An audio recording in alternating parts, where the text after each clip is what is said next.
मेरी दिलचस्पी हुई 11वीं के फिज़िक्स में ऑप्टिक्स पर, लेंसेज, मिरर्स पर, जो लाइट को इस तरह से एकत्रित करते हैं कि इसको फोकस पे, और फिर अगर मैं सोचने लगा लद्दाख में जहाँ ठंड होती है, ज़मीन के नीचे अगर हम सब्जियाँ उगाएं तो सूरज को तो हम लेंस से कन्वर्ज करके फिर एक कॉन्केव लेंस लगा के डाइवर्ज करके अंदर धूप ला के सब्जियाँ उगा सकते हैं। ऐसा सोचते सोचते मेरी उस ऑप्टिक्स के शोबे से प्यार हो गया और मैं ऑब्सेस होने लगा, optics optics optics, lenses, light. और फिर मैं पूछने लगा अरे इसके बारे में मैं कहाँ ज़्यादा सीख सकता हूँ। तो मेरे एक अंकल, चाचा, जो खुद सिविल इंजीनियर थे, उन्होंने कहा ये आप मैकेनिकल इंजीनियरिंग में कर सकते हैं।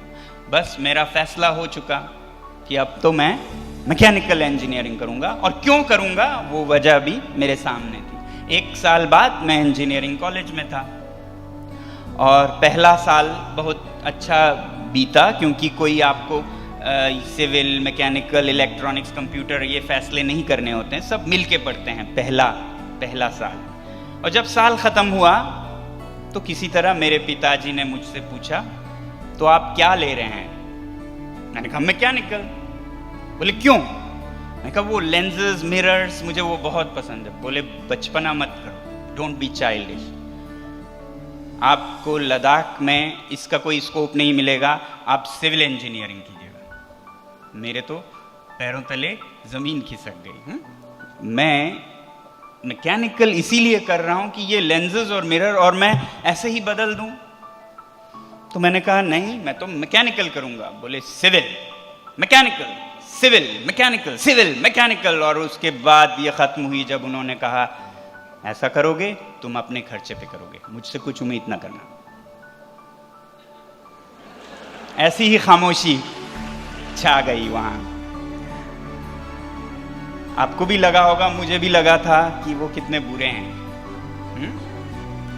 मगर पीछे मुड़ के देखता हूँ तो मुझे लगता है हमारे माँ बाप बुरे अच्छे नहीं होते हैं, मगर वो होते हैं a great test of your determination.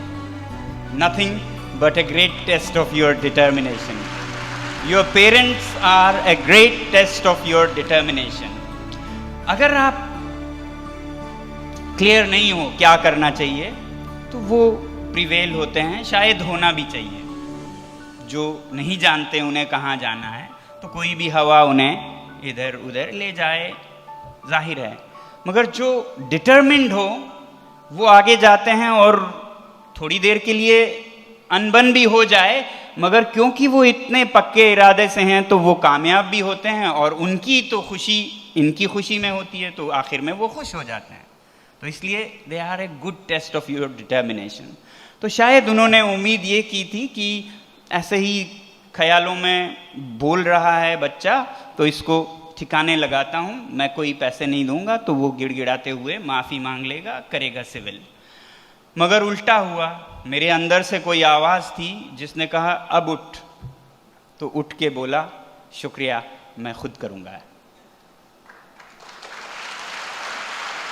और चला गया उस कमरे से बाहर। ये तो आसान था, मुश्किल था सीढ़ियों पे बैठ के सोचना कि अब क्या करूँगा। 3 साल की इंजीनियरिंग सस्ती नहीं होती है, खुद करना है, क्या करूँगा। मगर फैसला अपना था तो इरादा पक्का भी था।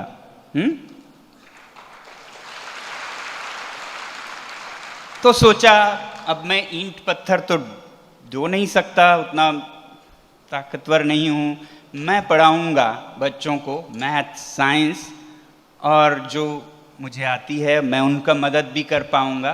तो मैंने अपने कॉलेज से विदाई ली।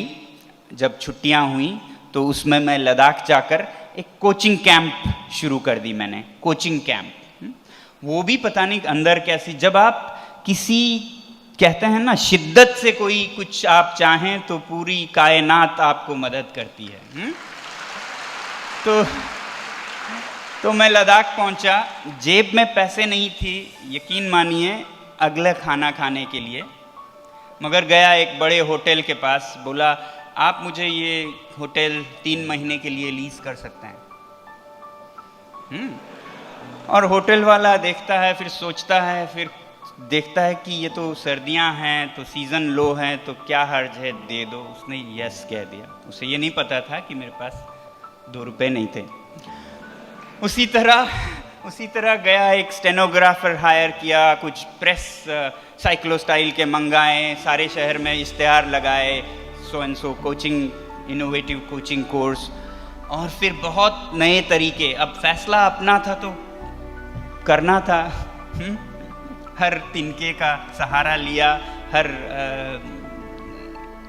क्या कहते हैं, लिमिट तक गया, और फिर ऐसे नए नए तरीके से सिखाने लगा बच्चों को कि 3-4 हफ्ते में तो बच्चों के बाढ़ आने लगे, जबकि इतना सस्ता किया था कि 5 गुना सस्ता औरों से, और बाढ़ आने लगी। तो 2 महीने में मेरे पास उस साल के इंजीनियरिंग की ही नहीं, 3 साल के इंजीनियरिंग का खर्चा आ गया था।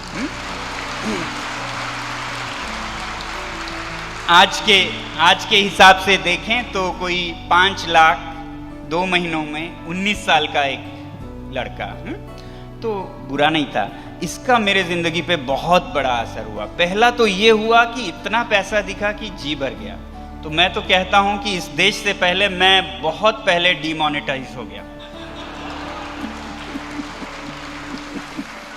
ये जो पैसे का क्रेज होता है ना, वो खत्म हो गया, और मैं बहुत शुक्रगुजार हूं। अब मैं आजाद हो गया, मुक्त हो गया, एक तरह से मोक्ष मिल गई इनसे। कि अब लगने लगा कि पैसे तो कभी भी कमाए जा सकते हैं, कभी भी आके 3 महीने लगाओ और 3 साल का कमा लो।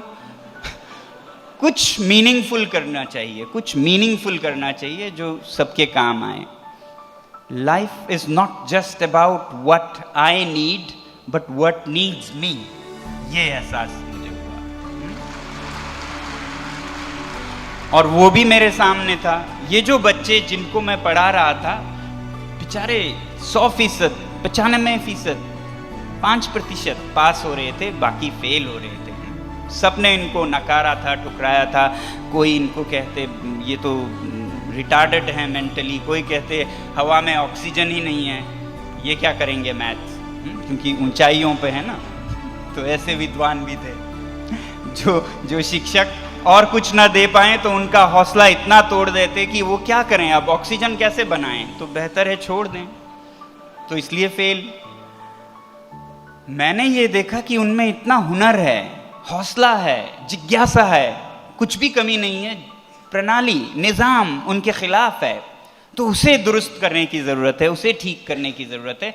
और फिर मैंने सोचा life is about not just what I need but what needs मी। तो मैंने अपने लेंस और मिरर को भी ठंडे बस्ते में रख दिया, बैक बर्नर पर, और फिर शिक्षा में मैं बहुत मशगूल हुआ। मैंने सोचा ये मेरे काम आएगी आगे जाके, मगर अभी मेरे सामने ये जो क्राय है, ये जो चीख है बच्चों की, वो ज़्यादा ज़रूरी है। तो इस वजह से मैं शिक्षा पे काम करने लगा, और धीरे धीरे लाइक माइंडेड लोगों के साथ, सरकार के साथ काम करते हुए सरकारी स्कूलों में सब चीज़ बदलने लगा।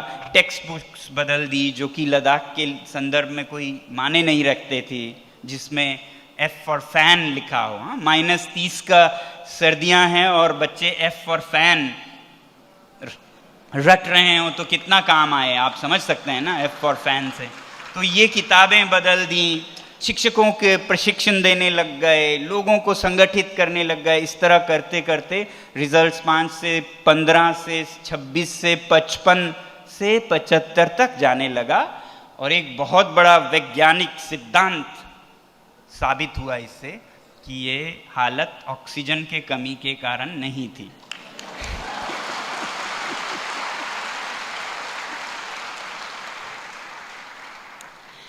तो ये थे जो बच्चे आप देख रहे थे। उसके बाद जब 75 पे मंडराने लगा तो हमने कहा कि क्यों ना जो 25% अब भी फेल होते हैं उनके साथ काम करें। वो भी फेल नहीं है, वो भी बहुत होनहार हैं, बस उन्हें उस तरह सिखाइए जिस तरह वो सीखना चाहते हैं, अगर वो नहीं सीखते जिस तरह आप सिखा रहे हैं।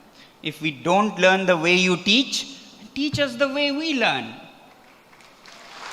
ये हमने सोचा, बच्चे कह रहे हैं, तो इसलिए एक ऐसा स्कूल बनाया जहाँ पर बच्चे करके सीखें हर चीज़। स्कूल का निर्माण, स्कूल की जो परिकल्पना है, डिज़ाइन, सब बच्चों ने किया, बनाया भी बच्चों ने और चलाते भी बच्चे ही हैं। और जब चलाते हैं तो अनुभव होता है, अनुभव से तो फिर कामयाबी होती है। तो जीवन में मैंने ये देखा कि अगर आप में अपने अंदर हो पहल करने की इच्छा शक्ति, इनिशिएटिव टेकिंग, आप अगर हर जगह कोई ना कोई पहल करते हो, या फिर आपके माहौल में है, स्कूल में है, जो आपको पहल करने पे हौसला देती हो, तो जब आप इनिशिएटिव लेते हैं तो आप एक्शंस करते हैं।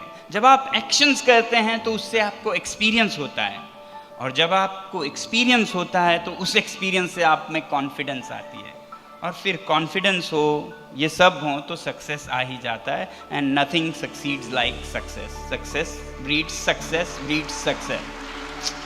तो इसलिए मैं ये एक मंत्र आप लोगों से कहूँगा, मेरे जीवन का सीखा हुआ, कि take initiatives, never be the passive spectator. Take initiatives always, in your family, among your friends, in your institution. Whatever is wrong, try to right it. Take initiatives. It will help others, but much more it will help you, because initiatives will make you take actions. Actions will bring you experience, and experience will bring you confidence. Confidence doesn't come one fine day in the morning you get up confident. No, confidence comes if you have lot of experience. Experience comes if you have taken lots of actions. Actions you take when you have a spirit of initiative.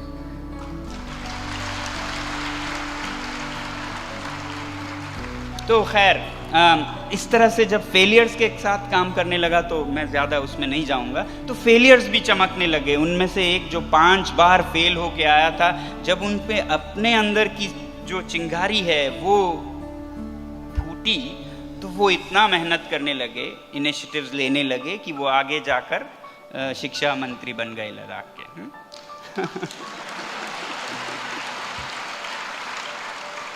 खैर, तो ये था शिक्षा में, और इस school के ज़रिए हम लद्दाख के पर्यावरण की सारे समस्याएं सुलझाने लगे। शिक्षा का उपयोग करते हुए आपके 8वीं कक्षा में अगर हीट ऊर्जा या गर्मी के बारे में एक विषय है, तो उसमें कंडक्शन, कन्वेक्शन, रेडिएशन तो लिखा है, मगर इसको इस्तेमाल कैसे करें।